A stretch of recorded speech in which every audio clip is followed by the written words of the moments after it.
Graça e a paz do Senhor Jesus Cristo, meus queridos irmãos. Nós estamos voltando para falar sobre o assunto de missões nesse mês de agosto, que a Igreja Presbiteriana do Brasil dedica-se à obra missionária e a nossa igreja também, não é? Falando sobre missões, despertando os crentes a orar mais pelos trabalhos missionários, pelos missionários e a contribuir também, enfim, que é a nossa obrigação, não é? Então, eu quero lembrar aos irmãos que a igreja do Senhor Jesus Cristo, ela recebeu o poder do Espírito Santo, conforme Jesus tinha prometido, está em Atos capítulo 1, versículo 6, e recebereis o poder do Espírito Santo e sereis minhas testemunhas. Não é? Então, esse caráter de ser minhas testemunhas é um caráter que mostra o caráter missionário de Deus e a preocupação de Jesus Cristo de salvar o perdido que ele veio fazer. A sua missão aqui na terra foi buscar os perdidos, salvar os perdidos. Então a missão da igreja não pode ser menos do que essa. Agora, Deus deu o Espírito Santo. Jesus subiu aos céus, mas mandou o Espírito Santo.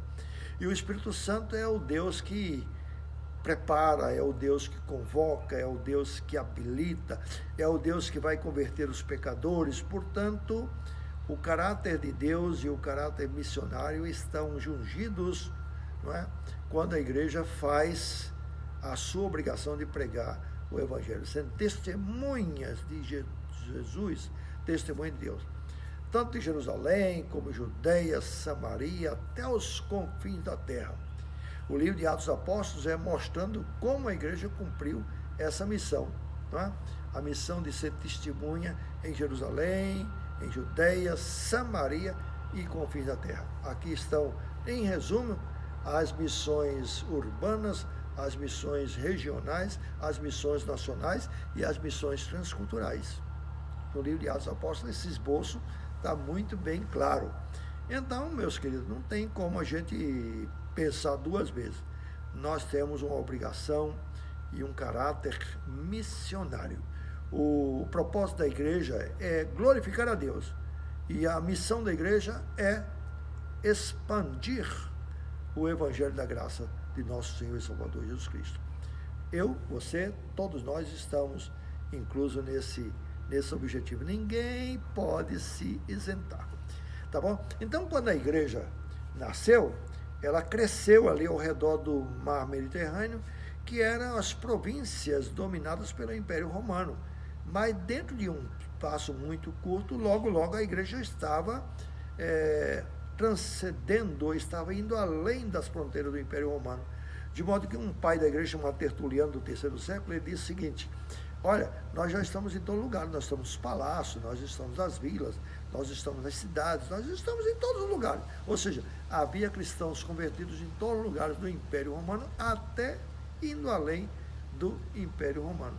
Essa é a característica muito importante da igreja, não é? Foi essa expansão missionária.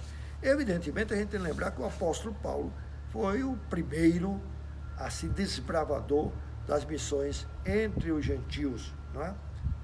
Entre os gentios, tudo bem, mas Paulo não parou, ou parou porque morreu, mas a obra continua até hoje. Nós somos os continuadores, nós não somos apóstolos, mas somos também enviados para pregar o Evangelho, não é?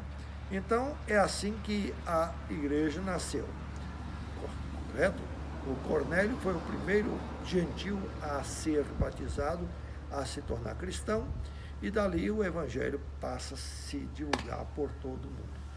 Bom, período patrístico, que é o período dos pais da igreja, aqueles que sucederam os apóstolos, sucederam no sentido de que deram continuidade à obra dos apóstolos, tinham os pais gregos, os pais latinos, e todos eles fizeram esse trabalho, e as igrejas foram sendo plantadas, nascendo inclusive dioceses ou igrejas responsáveis pela obra missionária de determinadas regiões. As principais e as mais antigas dessas sedes metropolitanas de patriarcado era Jerusalém, era Antioquia, era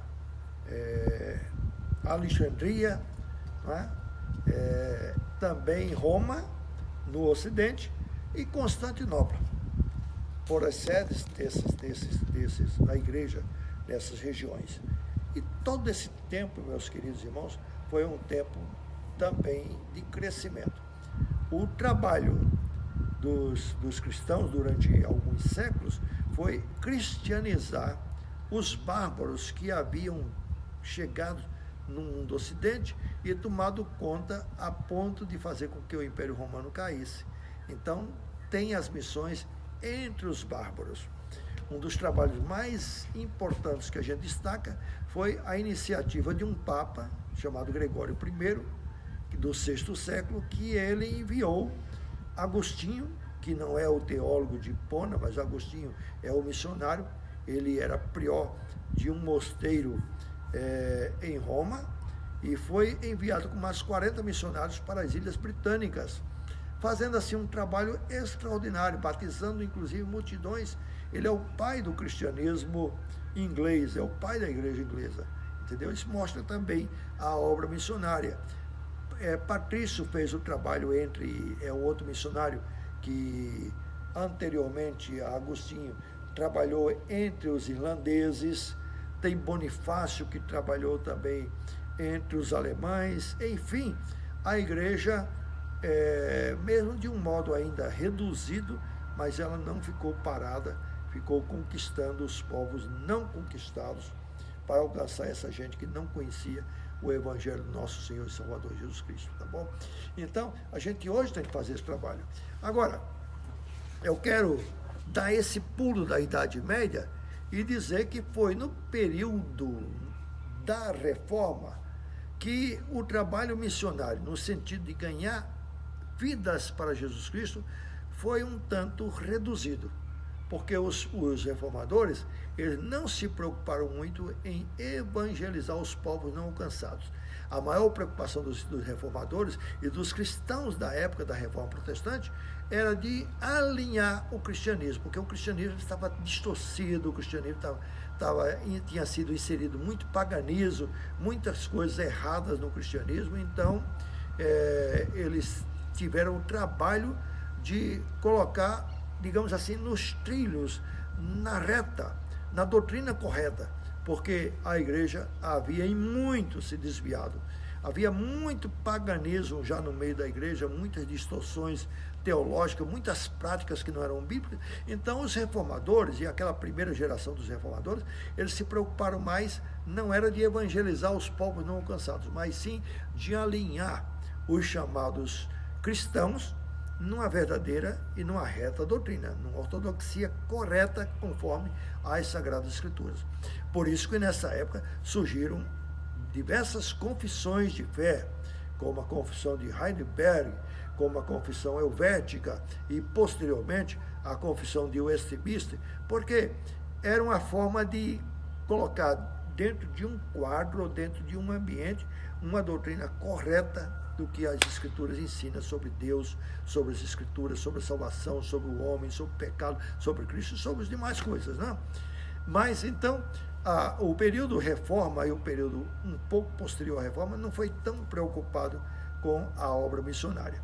Mas eu vou fazer aqui uma ressalva, que Calvino, dentre os reformadores, foi o mais missionário, porque ele, por exemplo, enviou pastores de Genebra para vir ao Brasil, isso em 1557, quando houve a segunda invasão dos franceses e houve uma tentativa de plantar um protestantismo no Brasil. Isso é uma obra missionária, e essa obra era de evangelizar os nativos brasileiros, os ameríndios, né? Bom, vou dar uma pausazinha para continuar num próximo momento essa palestra, tá bom?